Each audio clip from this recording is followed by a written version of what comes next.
할렐루야. 오늘 예배 가운데 오신 분들 주님의 이름으로 환영합니다. 주님께서 우리와 함께 하시고 우리는 하나님께서 기뻐하시는 대로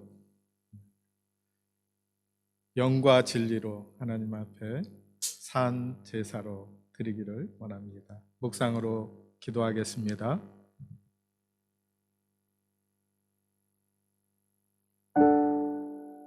여호와께서 이같이 말씀하시되 하늘은 나의 보좌요 땅은 나의 발등상이니 너희가 나를 위하여 무슨 집을 지을꼬 나의 안식할 처소가 어디랴. 나 여호와가 말하노라. 나의 손이 이 모든 것을 지어서 다 이루었느니라.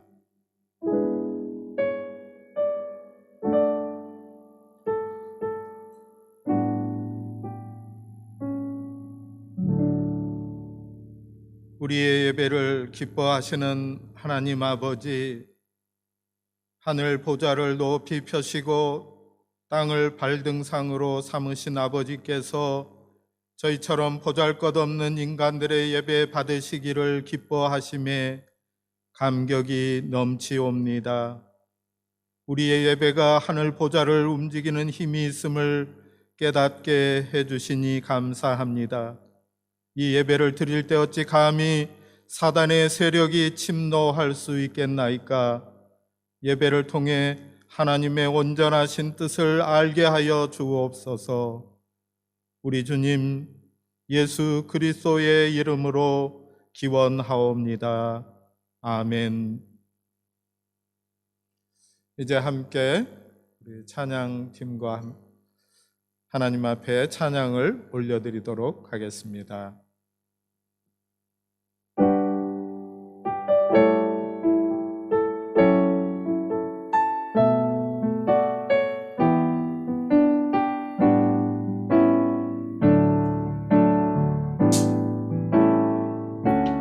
우리 모일 때 주 성령이 말이 우리 모일 때 주 이름 높이리 우리 마음 모아 주를 경배할 때 주님 축복하시리 주님 축복하시리. 우리 모일 때 주 성령 우리 모일 때 주 성령이 말이 우리 모일 때 주 이름 높이리 우리 마음 모아 주를 경배할 때 주님 축복하시리 주님 축복하시리. 우리 모일 때 주 성령 우리 모일 때 주 성령이 말이 우리 모일 때 주 이름 높이리 우리 마음 모아 주를 경배할 때 주님 축복하시리 주를 축복하시리. 우리 한 번 더 우리 모일 때 주 성령이 말이 우리 모일 때 주 성령이 말이 우리 모일 때 주 이름 높이리 우리 마음 모아 주를 경배할 때 주님 축복하시리 주님 축복하시리. 우리 함께 기도해 우리 함께 기도해 주 앞에 나와 끄고 긍휼 베푸시는 주 하늘을 향해 두 손 들고 하늘 문이 열리고 은혜의 비추기 이 땅 가득 내리도록 마침내 주 오셔서 의의 비추기 우리 위에 부시도록 우리 함께 기도해 우리 함께 기도해 주 앞에 나와 무릎 꿇고 긍휼 베푸시는 주 하늘을 향해 두 손 들고 하늘 문이 열리고 은혜의 비추기 이 땅 가득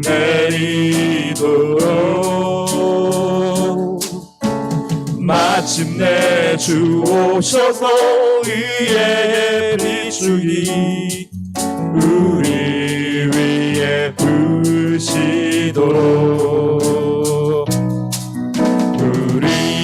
우리 함께 기도해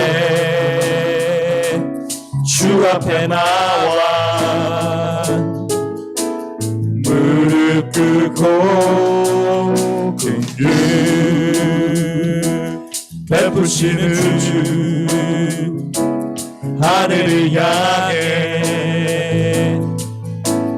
두 손 들고 하늘 문이 열리고 은혜의 비추기 이 땅 가득 내리도록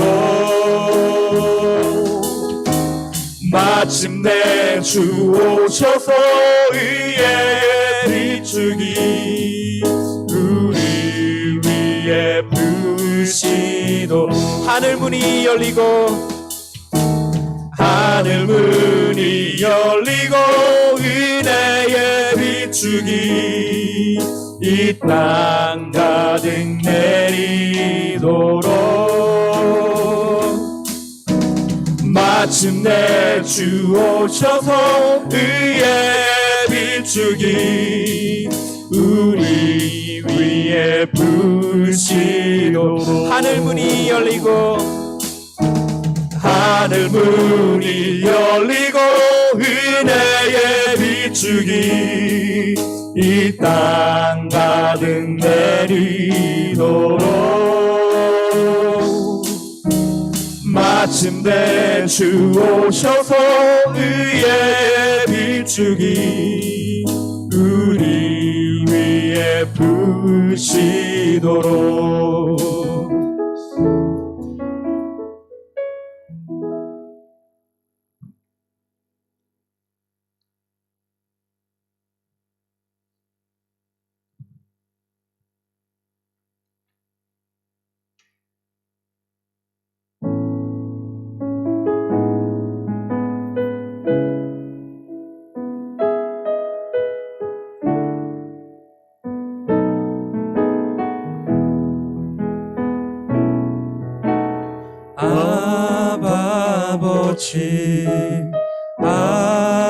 아버지 나를 안으시고 바라보시는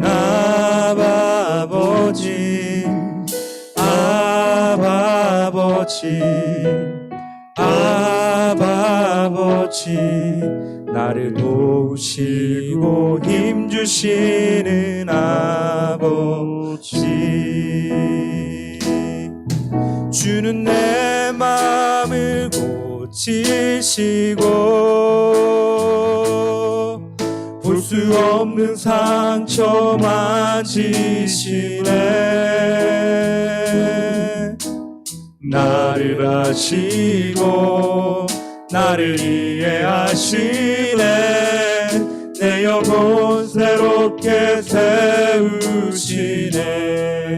아바 아버지, 아바 아버지, 아바 아버지, 나를 안으시고 바라보시는 아바 아버지, 아바 아버지, 아바 아버지, 나를 도우시고 힘주시는 아버지. 우리 한 번 더 아바 아버지, 아바 아버지, 아바 아버지, 나를 안으시고 바라보시는 아바 아버지, 아바 아버지, 아바 아버지, 나를 도우시고 힘주시는 아버지.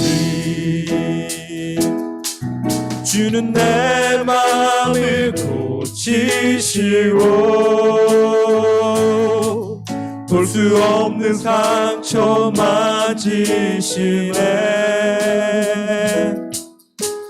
나를 아시고 나를 이해하시네.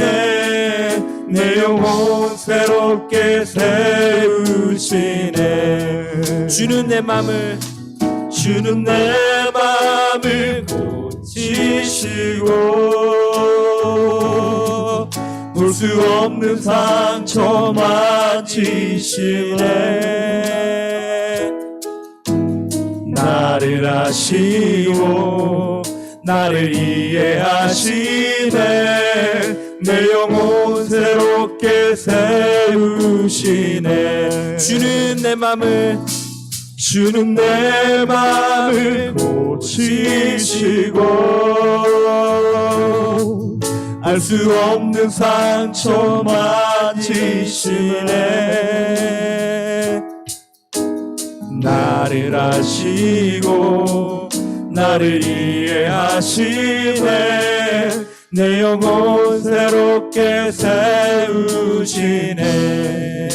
주는 내 맘을 고치시고 볼 수 없는 상처 만지시네. 나를 아시고 나를 이해하시네. 내 영혼 새롭게 세우시네. 옳은 길 따르라, 옳은 길 따르라, 이의 길을 세계 만민이 이의 길, 이 길 따라서 살 길을 온 세계에 전하세. 만 백성이 나갈 길, 어두운 밤 지나서 동튼다. 환한 빛 보아라 저 빛, 주 예수의 나라 이 땅에 곧 오겠네 오겠네. 주 예수 따르라 승리의 주, 세계 만민이 돌아가 길과 진리요 참 생명, 내 창검을 부수고 다 따르라 화평왕. 어두운 밤 지나서 동튼다.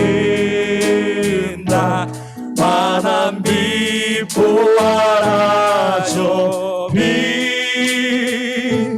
주 예수의 나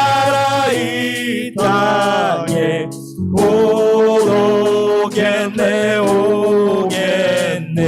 우리 한 번 더 옳은 길 따르라. 그의 길은 세계 만민의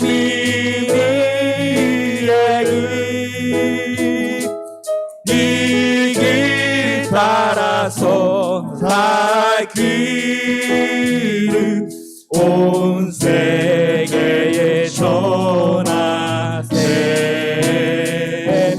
만 백성이 나갈 길 어둠 밤 지나서 동트인 날 환한 빛 보아라. 저 빛 주 예수의 나라 이 땅에 곧 오겠네 오겠네. 어두운 밤 지나서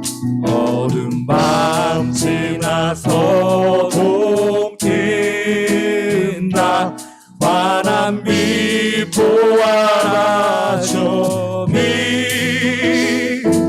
주 예수의 나라 이 땅에 곧 오겠네 오겠네.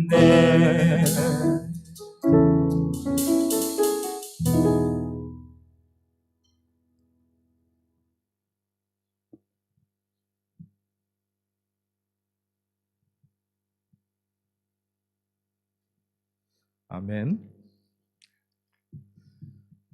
우리 하나님 앞에 지난 날들을 돌아보며 고백의 기도를 드리는 시간입니다. 주님 앞에 침묵 가운데 우리 자신의 모든 것들을 내려놓고 잠시 고백의 기도를 드리도록 하겠습니다.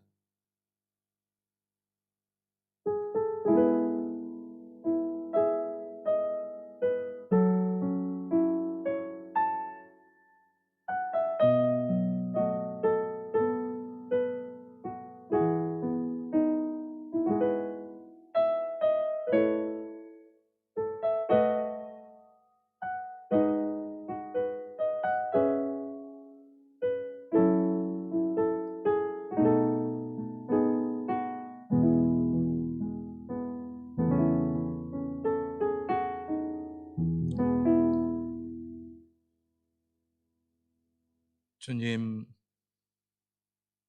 많은 죄를 범한 어리석은 사람들입니다.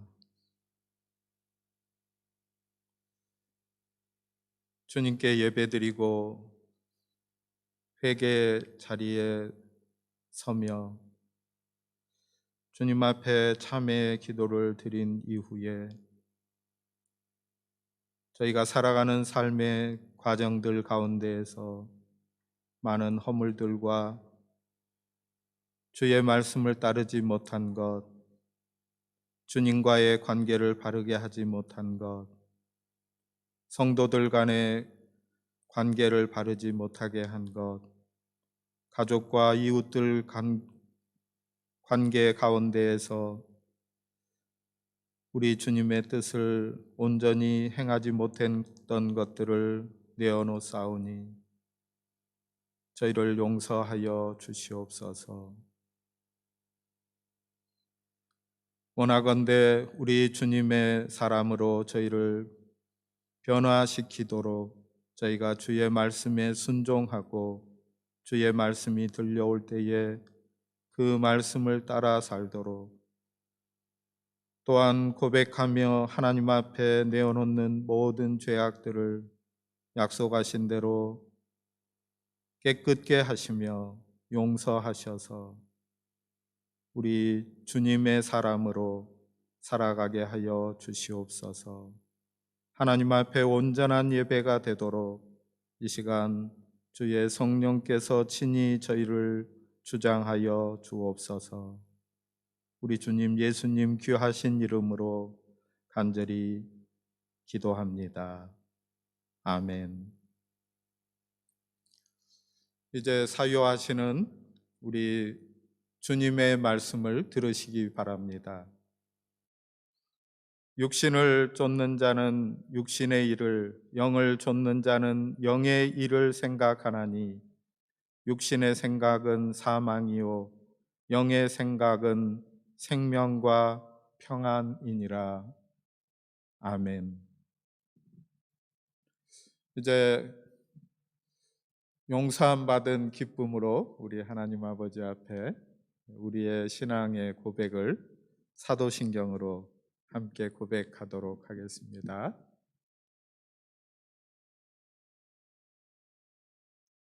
나는 전능하신 아버지 하나님 천지의 창조주를 믿습니다. 나는 그의 유일하신 아들 우리 주 예수 그리스도를 믿습니다.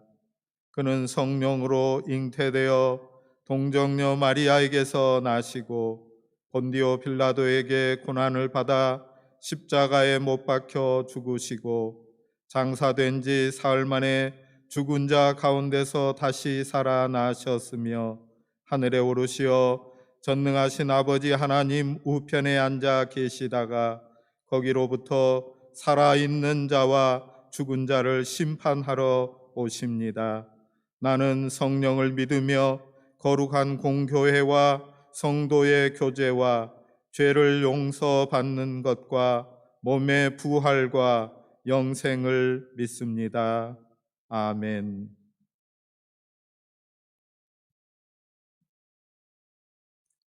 오늘 우리에게 주시는 하나님의 말씀은 요한복음 1장 1절부터 14절까지의 말씀입니다. 이제 제가 하나님의 말씀을 받들어 읽겠습니다. 하나님의 말씀을 경청하십시오. 태초에 말씀이 계시니라. 이 말씀이 하나님과 함께 계셨으니 이 말씀은 곧 하나님이시니라. 그가 태초에 하나님과 함께 계셨고 만물이 그로 말미암아 지은 바 되었으니 지은 것이 하나도 그가 없이는 된 것이 없느니라. 그 안에 생명이 있었으니 이 생명은 사람들의 빛이라. 빛이 어둠에 비치되 어둠이 깨닫지 못하더라. 하나님께로부터 보내심을 받은 사람이 있으니 그의 이름은 요한이라. 그가 증언하러 왔으니 곧 빛에 대하여 증언하고 모든 사람이 자기로 말미암아 믿게 하려 함이라. 그는 이 빛이 아니요 이 빛에 대하여 증언하러 온 자라. 참빛 곧 세상에 와서 각 사람에게 비추는 빛이 있었나니 그가 세상에 계셨으며 세상은 그로 말미암아 지은 바 되었으되 세상이 그를 알지 못하였고 자기 땅에 오매 자기 백성이 영접지 아니하였으나 영접하는 자 곧 그 이름을 믿는 자들에게는 하나님의 자녀가 되는 권세를 주셨으니 이는 혈통으로나 육정으로나 사람의 뜻으로 나지 아니하고 오직 하나님께로부터 난 자들이니라. 말씀이 육신이 되어 우리 가운데 거하심에 우리가 그의 영광을 보니 아버지의 독생자의 영광이요 은혜와 진리가 충만하더라. 아멘. 이것은 하나님의 말씀입니다. 하나님 감사합니다.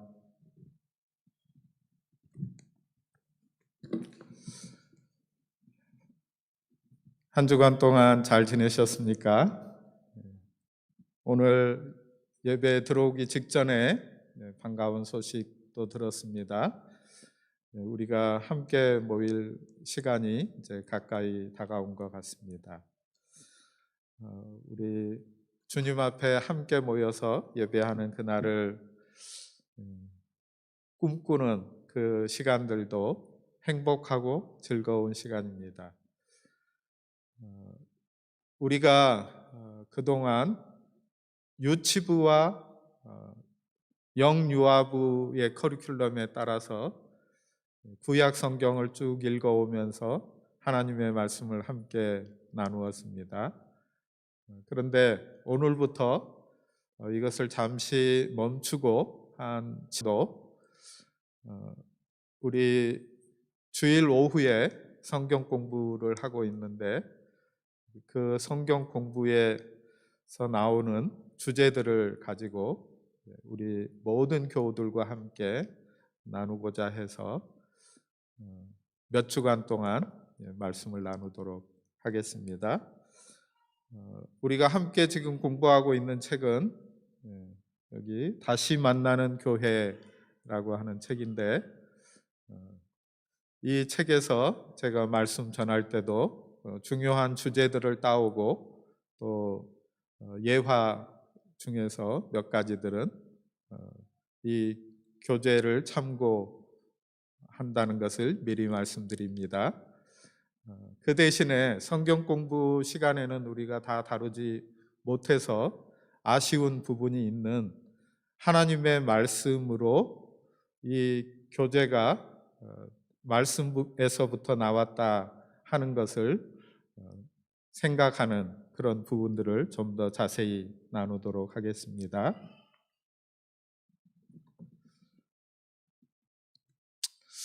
제가 이 책에서 보니까 이 저자는 그렇게 놀라지 않던데요. 저에게는 몇 가지 놀라운 점을 가지고 있는 이야기를 읽어보게 되었습니다. 하버드 대학교의 성인 발달 연구소라는 곳이 있는데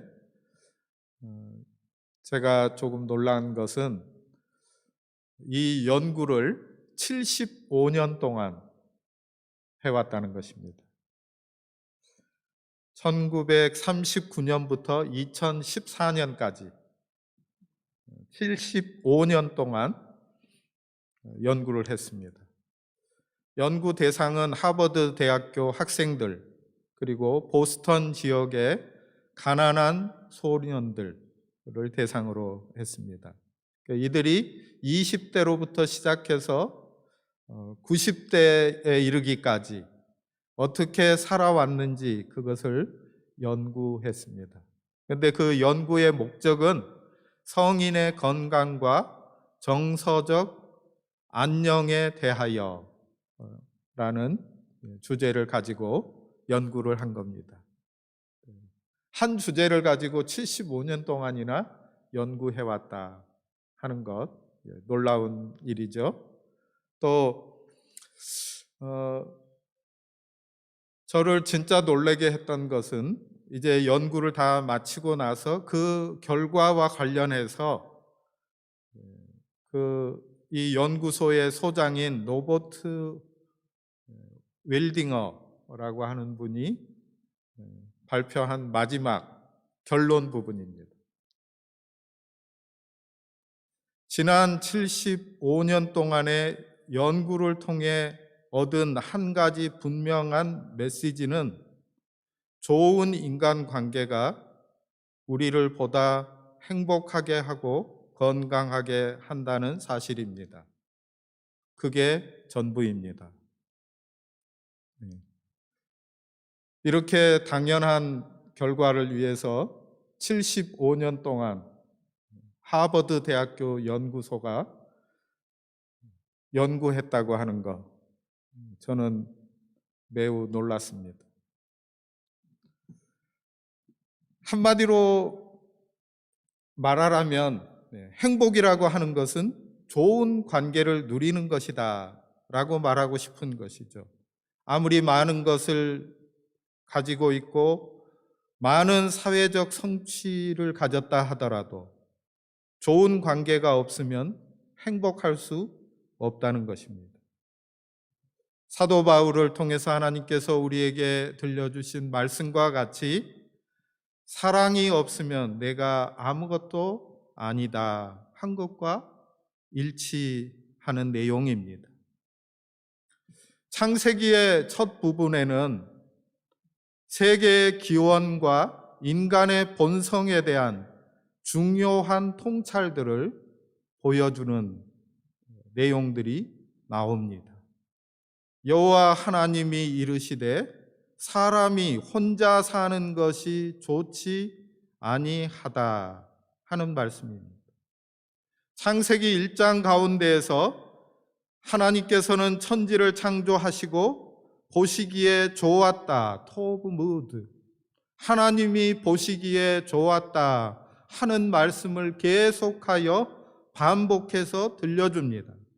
그러다가 천지 창조 기사에서 처음으로 좋지 않다라고 하는 대목이 등장합니다.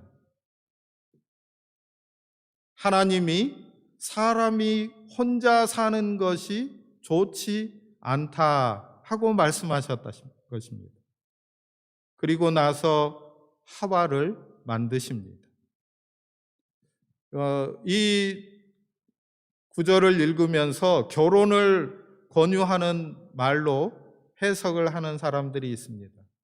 그러나 성경을 전체적으로 보면 결혼을 해서 사는 것만이 삶의 유일한 길은 아니라는 여지를 성경은 보여주고 있습니다. 이런 맥락에서 본다면 이 말씀은 인간에게 근본적으로 관계가 필요하다라고 하는 보다 근본적인 이해로, 인간 이해로 보아야 할 것입니다.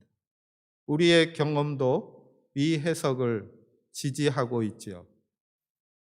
결혼을 하고서도 진정한 관계를 맺지 못하고 고립되어 사는 삶을 사는 사람이 있는가 하면 결혼하지 않고도 풍성한 관계를 누리면서 사는 사람들도 있기 때문입니다. 물론 일반적으로 결혼을 하는 것이 관계를 누리며 사는 데에는 훨씬 유리할 것입니다. 이 말씀이 우리에게 알려주는 바처럼 인간은 혼자 살 수 없습니다. 외로움은 인간에게 치명적입니다.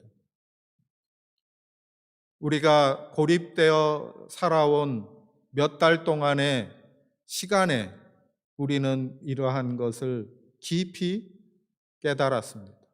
가족이 우리에게 얼마나 소중한지, 또 우리와 함께 삶을 나누는 교회 공동체, 이웃 공동체가 우리에게 얼마나 필요하고 중요한지, 이런 것들을 깊이 실감하고 지낸 기간들이었습니다. 인간은 혼자 살 수 없습니다. 그러나 역시나 또 다른 면에서 보면 함께 사는 것 역시 쉽지 않다는 것을 우리가 살아온 경험들을 통해서 알고 있습니다. 우리는 가까운 사이일수록 더 많은 상처를 주고받으며 살아갈 때가 있습니다. 우리 삶의 가장 아픈 기억은 가장 가까운 사람에게서 온 경우가 많다고 합니다. 이것은 모든 인간이 가지는 근본적인 고민입니다. 그리고 고통의 이유일 것입니다. 왜 그럴까요? 이러한 질문을 가지고 함께 하나님의 말씀을 들어볼 수 있기를 바랍니다. 창세기 1장은 사람의 창조를 이렇게 묘사하고 있습니다.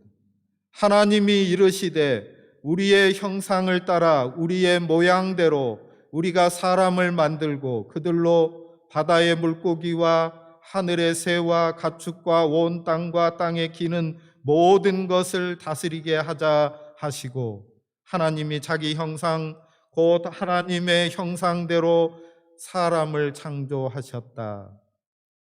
창세기 1장 26절 7절 말씀입니다. 창조의 과정에서 하나님이 주로 단수로 등장합니다. 그런데 하늘과 땅과 동물들을 창조하실 때와는 달리 인간을 창조하는 이 대목에 와서 갑자기 우리라고 하는 단어가 등장하게 됩니다. 어느 정도 신앙생활을 해온 분들은 이 질문에 하나님은 삼위일체 하나님이시니까 그렇다 이렇게 대답을 할지 모르겠습니다. 이 삼위일체 교리가 어렵기도 하고 또 삼위일체 교리를 안다고 하는 것이 우리가 신앙생활하는 것에 무슨 도움이 될까 하는 생각을 하기가 쉽습니다. 이 시간은 교리를 공부하는 시간이 아니니까 삼위일체 교리에 대해서 자세히 설명하지는 않을 것입니다. 그러나 우리가 분명히 이 말씀을 통해서 알아들을 수 있는 것은 하나님의 속성은 인간이 하나님의 형상대로 창조되었다라는 말과 매우 밀접한 관련을 가지고 있습니다. 인간이 하나님의 형상대로 창조되었다 하는 이 말씀은 인간이 근본적으로 관계적 존재라고 하는 사실을 보여주는 것입니다. 하나님께서 성부와 성자와 성령 하나님으로 삼위로서 일체가 되시는 하나님의 모습을 보여주셔서 하나님 스스로 공동체적인 하나님이심을 우리에게 나타내 보여준다는 것입니다. 요한복음 우리가 함께 읽은 본문 말씀의 1절로 3절은 창세기 1장을 강력하게 상기시켜 주시는 말씀입니다. 태초에 말씀이 계시니라. 이 말씀이 하나님과 함께 계셨으니 이 말씀은 곧 하나님이시니라. 그가 태초에 하나님과 함께 계셨고 만물이 그로 말미암아 지은 바 되었으니 지은 것이 하나도 그가 없이는 된 것이 없느니라. 요한복음 1장은 창세기 1장과의 연관성 가운데에서 해석해야 합니다. 주제나 어휘 이런 면에서 창세기 1장과 요한복음 1장이 서로를 불러내고 있습니다. 창세기 1장의 말씀을 우리가 자세히 알 수 있도록 요한복음이 그 빛을 비추어 주십니다. 요한복음 말씀을 읽을 때에 창세기 1장의 말씀이 빛으로 떠오르게 되는 모습을 우리는 볼 수 있습니다. 두 장이 모두 세계와 인간 창조 그리고 어둠과 빛, 생명과 만물 창조를 다루고 있습니다. 요한복음 1장이 창세기 1장을 해석해주고 있습니다. 요한복음 1장 우리가 읽은 부분에 보면은 한번 1절을 다시 한번 보십시오. 태초에 말씀이 계시니라 하였습니다. 말씀이 계시니라. 그리고 여러분 가지고 있는 성경을 살펴보시면 거기에 말씀 앞쪽에 1이라고 표시가 되어 있습니다. 표시가 되어 있습니까? 그 1에 대한 해석이 맨 밑으로 내려가 보면 있습니다. 헬이라고 써 있죠. 여기에 헬이라고 써 있는 부분은 헬라어라는 뜻입니다. 헬라어로는 로고스라고 표현이 되어 있습니다. 그러니까 이 말씀을 헬라어 원어에 있는 것대로 읽자면 태초에 로고스가 있었다라고 읽을 수 있다는 것입니다. 이 로고스는 하나님과 함께 계셨습니다. 그리고 이 로고스가 바로 하나님이십니다. 그리고 이 로고스는 지금도 계속 하나님이십니다. 이는 로고스가 중단 없이 계속 같은 상태를 유지하면서 존재했다는 것을 보여주고 있습니다. 우리는 여러분은 헬라어를 공부하지 않으셨으니까 헬라어의 용법을 통해서 이 말씀을 읽어보면 로고스이신 예수님께서 실제적으로 이 요한복음 1장에서 예수님이라고 하는 단어가 등장하는 것은 17절에 가야 있습니다. 우리가 읽은 본문과 16절까지에는 틀림없이 예수님 얘기를 하고 있는데 예수님이라고 하는 이름은 나오지 않습니다. 로고스, 참빛, 이런 다른 용어로 말씀을 해주고 있는 것을 볼 수 있습니다. 이 로고스이신 예수님은 중단 없이 같은 상태를 유지하셨다는 것입니다. 로고스가 태초부터 지금까지 존재하지 않은 적이 없고 하나님과 함께 같이 계시지 않은 적이 없고 하나님이 아니신 적도 없다 하고 말씀해 주시는 것입니다. 이분이 태초부터 하나님과 함께 계셨다. 함께라고 하는 이 단어는 밀접한 연합을 가리키는 단어입니다. 그러니까 함께 있었다라고 하는 이 단어의 뜻을 조금 풀어서 말씀해 보자면 완벽한 공감 가운데에 완전한 감정을 함께 공유하고 완전한 지성을 함께 공유하고 완전한 의지를 함께 공유하는 가운데 공동체적으로 계셨다. 그리고 하나님께서 이 말씀과 함께 성령과 함께 세상을 창조하셨다 하고 말씀해 주신다는 것입니다.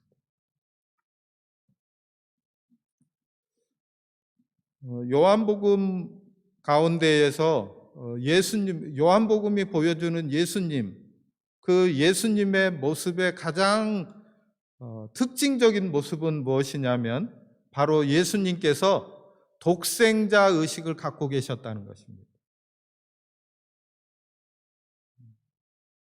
예수님은 나는 하나님의 독생자다 하는 의식을 갖고 계셨다는 것입니다. 하나님 아버지 품속에 있다가 땅으로 내려온 독생자 의식이 예수님을 사로잡고 있었습니다.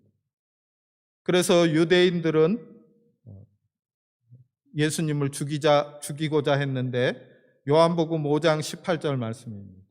유대인들이 이로 말미암아 더욱 예수를 죽이고자 하니 이는 안식일을 범할 뿐만 아니라 하나님을 자기의 친아버지라 하여 자기를 하나님과 동등으로 삼으심이러라 하였습니다. 그러니까 예수님께서는 나는 하나님의 친아들이다. 내가 하나님이다 하고 말씀하셨다는 것입니다. 이것이 유대인들로 하여금 예수님을 받아들일 수 없게 했다는 것입니다. 그런데 예수님께서 자기 자신이 아버지 하나님과 너무 가깝다고 느끼는 그 확신은 특권으로 나타나지 않습니다. 오히려 순종을 드러내 보여줄 때에 말씀하십니다. 예수님께서는 나는 하나님의 친아들이다. 그러므로 나를 섬겨라. 나를 높여라. 나를 예배하라.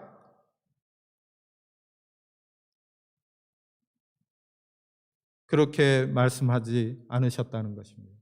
육체를 입고 오신 예수님께서는 오히려 하나님의 뜻에 순종하여 내가 온 것은 양들에게 내 생명을 주려고 하는 것이고 그들에게 더욱 풍성한 삶을 누리도록 하려고 한 것이다.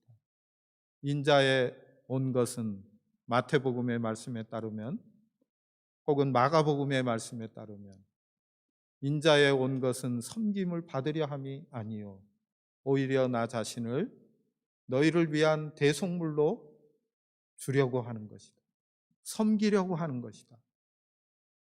하고 말씀해 주십니다. 이 요한복음 가운데는 예수님의 거침이 없는 확신에 찬 언어가 나오고 극한의 자기 부인이 나오는데 이 두 말씀이 절묘하게 연결이 되어 있습니다. 예수 그리스도의 신비는 하나님이신 예수님, 하나님의 아들, 성자 예수께서 사람의 몸을 입고 이 땅에 오셔서 그 영원한 영광을 내려놓으시고 사람과 같이 되고 사람의 몸을 입으시고 사람의 몸에서 태어나시고 사람과 함께 사시고 사람이 되어서 죽으셨다.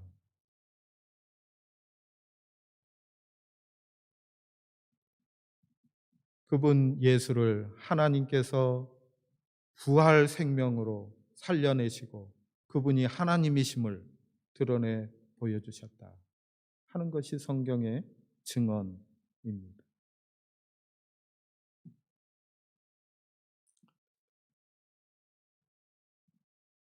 4절의 말씀은 여러분 4절 말씀을 보십시오. 시간이 많지 않으니까 다 읽지는 못하는데 여러분이 성경을 가지고 성경을 읽으며 따라오시면 좋겠습니다. 말씀에 있는 생명과 그것이 사람들에게 의미하는 바를 말씀해 주고 있습니다. 예수 안에 생명이 없었던 적이 없고 그 안에 있는 생명은 사람들의 빛이 아닌 적이 없었다라고 하는 것을 보여주는 것입니다. 이 로고스이신 예수님은 하나님이 아버지 하나님과 누리는 친밀한 로고스이신 이 하나님 예수님이 하나님과 누리는 친밀한 사귐이 어둠에 붙들려 있는 사람들에게 한 줄기 빛이 된다는 것입니다. 하나님의 성품을 담고자 하는 강한 열망을 불지피운다는 것입니다. 말씀 하나님 안에 있는 이 연합과 친교는 만물을 지탱시키는 에너지가 되고 빛이 된다고 말씀해 주고 있습니다. 그러면 말씀 안에 있는 생명이 빛으로 어떻게 사람들에게 비춰오게 됩니까? 첫 번째는 말씀 안에 있는 그 생명의 빛이 우리가 하나님 앞에 예배하고 기도하고 찬양을 드리고 말씀을 묵상하는 가운데에 성령을 통하여 우리에게 비추어 드린다고 말씀해 주고 있습니다. 두 번째로는 하나님의 말씀대로 사는 성도들의 삶을 통하여 이 말씀의 빛이 비추이게 된다는 것도 말씀해 주고 있습니다. 허다한 믿음의 증인들이 보여준 믿음의 발자취들이 우리에게 빛이 된다 하고 말씀해 주십니다. 5절 말씀은 말씀 안에 사는 생명력의 일들이 어떻게 나타나는가, 어떻게 어둠을 밝히고 조명하고 그 죄들을 폭로시키는가 하는 것을 보여줍니다. 6절로 8절은 빛을 깨닫지 못하는 세상에 대해서 말씀해 주고 있습니다. 10절에서는 참된 빛이신 하나님, 예수님을 배척하는 세상에 대해서 말씀해 주십니다. 그리고 12절에서는 반전이 일어납니다. 12절 말씀 함께 보시죠. 영접하는 자, 곧 그 이름을 믿는 자들에게는 하나님의 자녀가 되는 권세, 태초부터 하나님 아버지와 함께 계셨던 말씀, 만물의 창조자이신 분이시죠. 세례 요한의 증언을 받고 등장한 참 빛이 태초부터 하나님 아버지와 함께 계셨고 만물을 창조하신 하나님의 아들임을 믿는 것이 그의 이름을 믿는다는 의미입니다. 참 빛이 행하신 사역과 그 행위들을 통해서 그분이 누구신가 하는 것을 알아듣고 그것을 믿고 그분을 아는 자, 그분을 받아들이는 자, 하나님께서 우리를 예수 그리스도를 통해서 구원하시기로 작정하셨다. 예수 그리스도가 구원받을 우리의 이름이다 하는 것을 받아들이는 것. 그들에게 하나님의 자녀가 되는 권세를 주셨다고 말씀하십니다. 하나님의 자녀가 되면 권세를 누린다 했는데 이 권세들은 어떤 것입니까? 우리가 이 말씀 공부를 하면서 좀 더 집중적으로 살펴보는 부분 중에 한 부분이 되겠습니다. 우리가 하나님을 통해서 주신 말씀대로 예수님을 믿었습니다. 예수님을 믿고 하나님의 자녀가 되었습니다. 영원한 진리입니다. 우리가 하나님에게로 나아갈 수 있는 오로지 한 길은 예수 그리스도, 오직 예수 그리스도 그 이름뿐입니다. 그런데 예수님을 영접하는 자, 곧 그분을 믿는 사람들, 그들에게는 하나님의 자녀가 되는 권세를 주셨다 말씀하였습니다.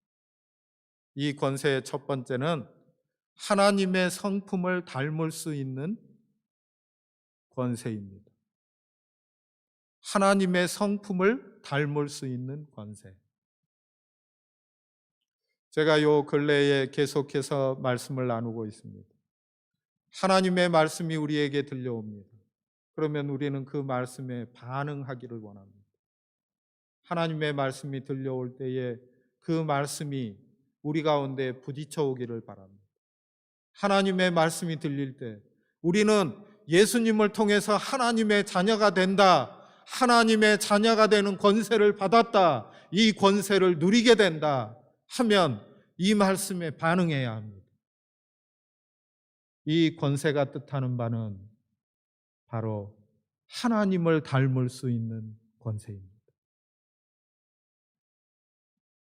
하나님을 알고 믿고 예수 그리스도를 통해서 하나님의 자녀가 된 자들은 하나님을 닮고자 하는 강렬한 열망이 생겨나는 것입니다. 하나님의 말씀에 어떠하심에 따라서 나의 삶을 변화시키기를 원하는 강력한 소원이 일어나게 된다는 것입니다. 하나님의 성품을 닮은 그 성품을 담는 것은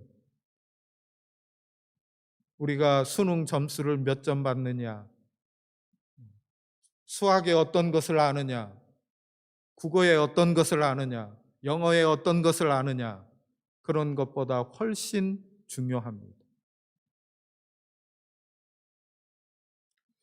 악한 성품의 소유자는 빨리 출세해도 그 출세의 무게를 감당하지 못하고 스스로 무너지고 말게 됩니다. 하나님을 닮은 성품, 그리스도의 성품은 세상의 어떤 것보다도 가치가 있습니다. 하나님의 자녀가 된다 하는 그 권세의 두 번째 뜻은 하나님과 친밀하게 동행하는 하나님의 자녀로서 하나님의 보호하심을 입는다라는 뜻입니다. 인생의 길에서 만나는 숱한 위기와 위협 가운데에서 누리는 하나님의 보호와 성령의 이끄심은 엄청난 권세가 아닐 수 없습니다. 세 번째는 하나님 나라의 전초 기지가 되고 또한 하나님 나라의 그림자인 교회 공동체에 소속이 되는 권세입니다. 하나님께서 세우신 이 놀라운 공동체, 우애가 넘치고 하나님의 뜻을 함께 행하고자 하는 그 갈망으로 가득 찬 그 공동체에 참여하는 권세는 이 세상 어디에서도 찾을 수 없습니다. 네 번째는 하나님의 자녀들이 되는 권세는 궁극적으로 하나님의 나라를 상속하게 되는 권세입니다. 예수를 구주로 영접한 이들에게는 하나님의 나라, 하나님의 통치 안에 들어갈 권세가 주어지는 것입니다.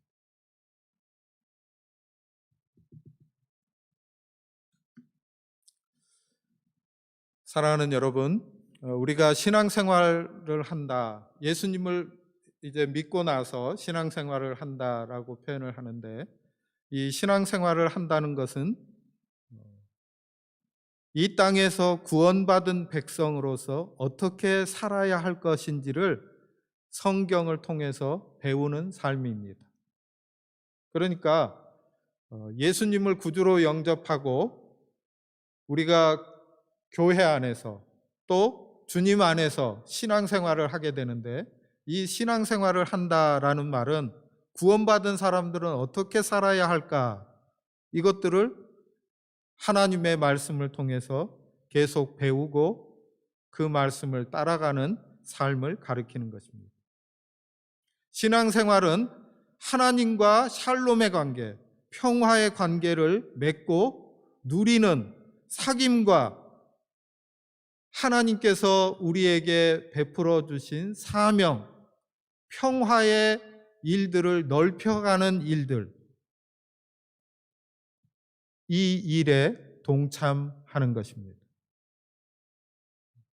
다시 말씀드리죠. 신앙생활은 하나님과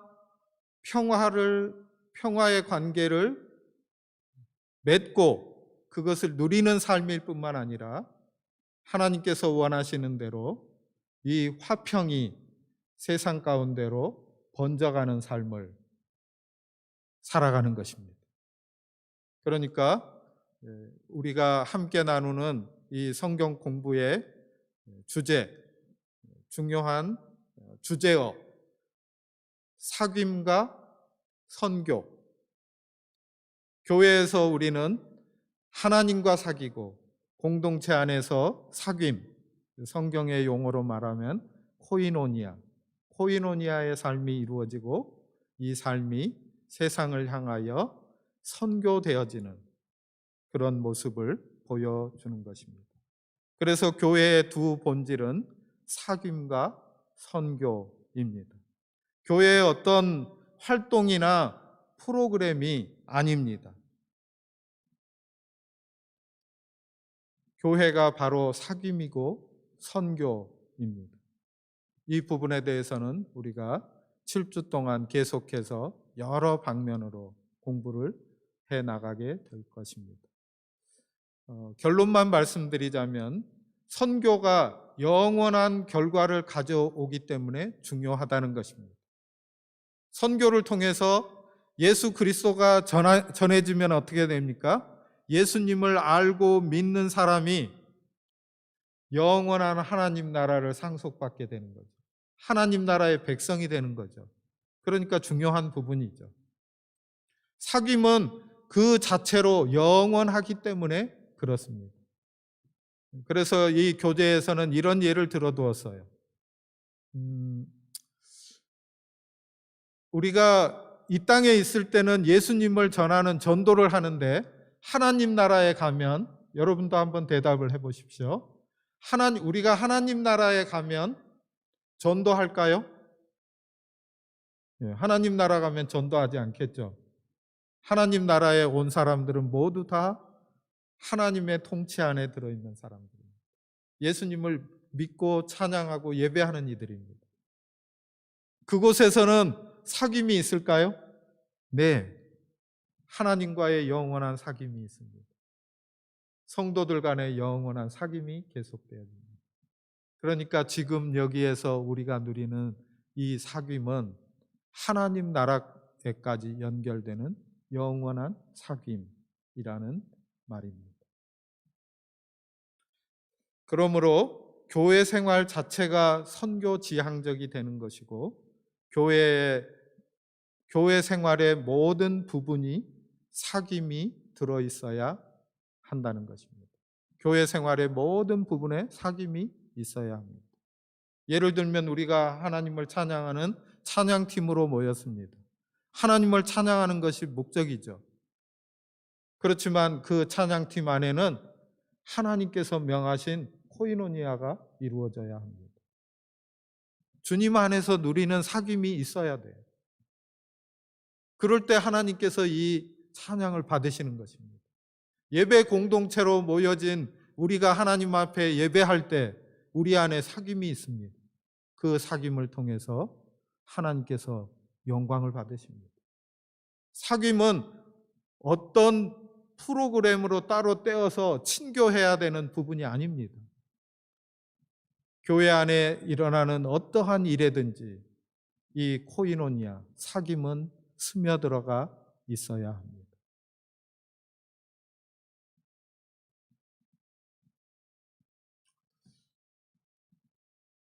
오늘 제목과 같이 태초에 사귐이 있었습니다. 하나님께서 성삼위 하나님으로서 공동체적으로 사귐의 존재이신 분이십니다.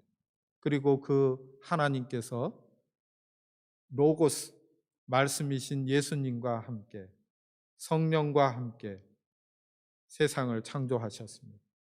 그리고 우리를 창조하셨습니다. 그리고 사람들 안에도 관계를 만드셨습니다. 하나님께서 만드신 모든 세상은 하나님 보시기에 좋았습니다.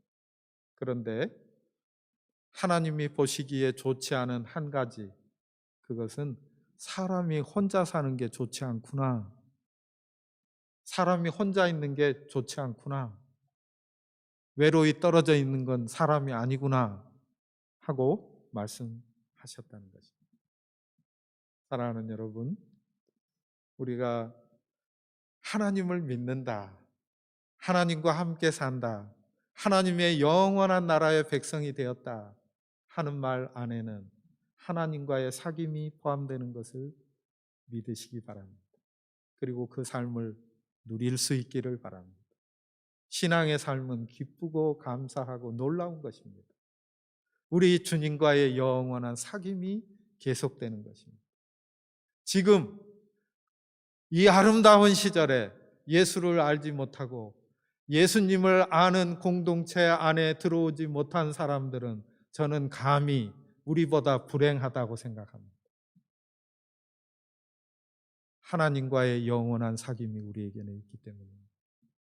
또한 교회 공동체 안에 하나님께서 우리에게 이러한 아름다운 사귐을 명하시고 우리가 이렇게 아름다운 사귐의 삶을 살도록 우리를 도우시는 하나님이심을 믿기 때문입니다.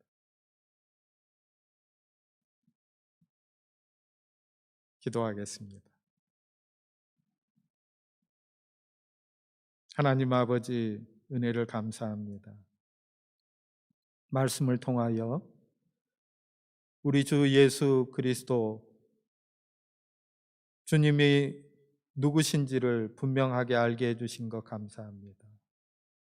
성삼위 하나님이 어떤 분이심을 알게 하시니 감사합니다. 우리를 지으실 때에 하나님과의 사귐 안에서 부르신 것을 보게 하시니 감사합니다.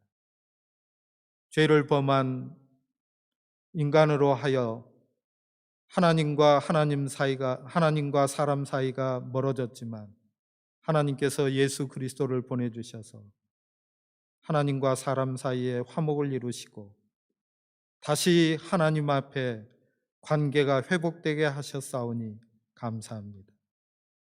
이 회복된 관계 안에 우리를 부르셔서 감사하며 주님을 찬양합니다. 이 회복된 관계 안에서 교회 공동체를 이루고 함께 사귐의 관계를 이루도록 저희를 부르셨으므로 주님께 감사를 드립니다. 주님과 영원한 사귐을 가지며 저희 안에 이 놀라운 사귐이 계속되게 하여 주시옵소서. 우리 주님 예수님 귀하신 이름으로 간절히 기도합니다. 아멘.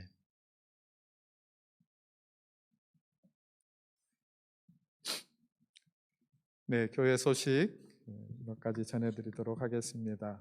말씀 모두에 잠깐 말씀드린 것처럼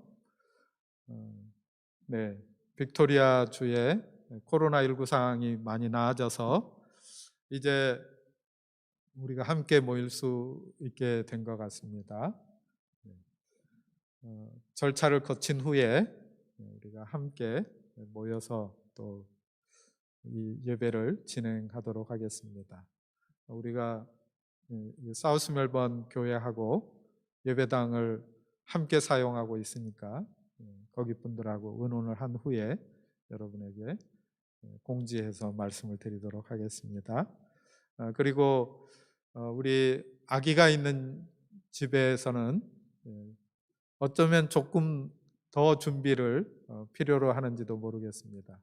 교회 학교 선생님들과 함께 의논해서 잘 준비해서 우리 가족이 함께 나와서 예배드리는 그날도 준비를 하도록 하겠습니다. 어떤 결정이 되어지든지 먼저 단톡방에 여러분들에게 알려드리도록 하겠습니다. 네, 이번 주 토요일에 아기학교 줌에서 만나는 모임이 있습니다. 함께 해주시고 또 협조해 이번 주가 아니신가요? 네네, 알겠습니다. 날짜가 좀 변경이 된 것 같습니다. 죄송합니다. 조만간에 날짜가 결정되면 말씀드리도록 하겠습니다. 아주 오랜만에 저하고 제 아내하고 그리고 육일동 전도사님 셋이서 원안불에 다녀왔습니다. 저희는 먼저 왔고 육일동 전도사님은 지금 그 원안불에 있는 청년들과 함께 줌으로 이 유튜브를 통해서 예배를 드리고 있습니다. 제가 오늘 단톡방에 올려드린 것처럼 우리도 올 인원으로 온라인으로 이렇게 만났으면 좋겠습니다. 온라인에서도 혹은 대면으로도 만나는 모든 방법, 어떠한 방법을 통해서든지 서로 만남을 가지고 주님 안에 있는 삶을 누려가는 우리 교회가 되기를 바랍니다. 마친 다음에 함께 줌에서 잠깐 만나서 말씀을 나누도록 하겠습니다. 감사합니다. 우리 찬송가 618장으로 함께 찬양을 올려드리도록 하겠습니다.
하나님 아버지, 은혜를 감사합니다.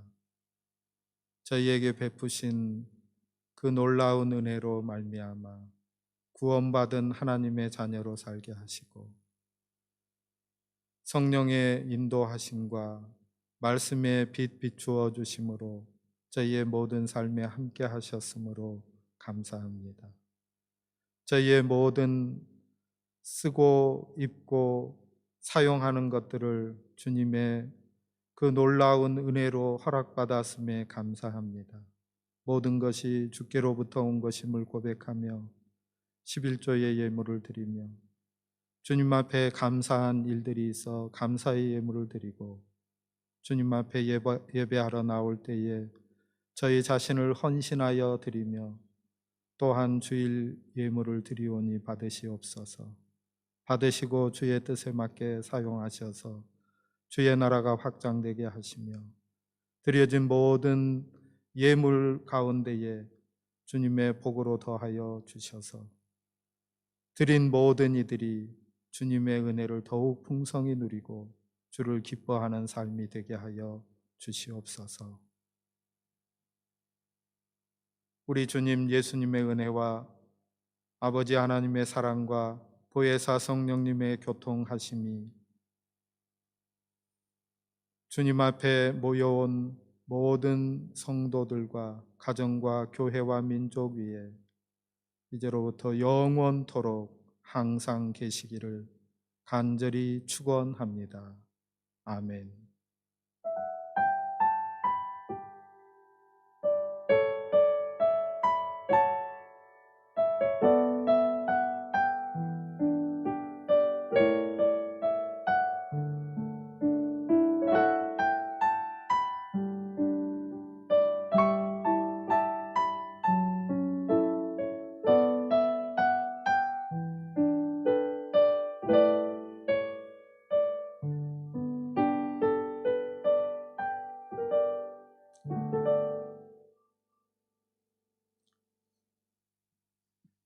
감사합니다.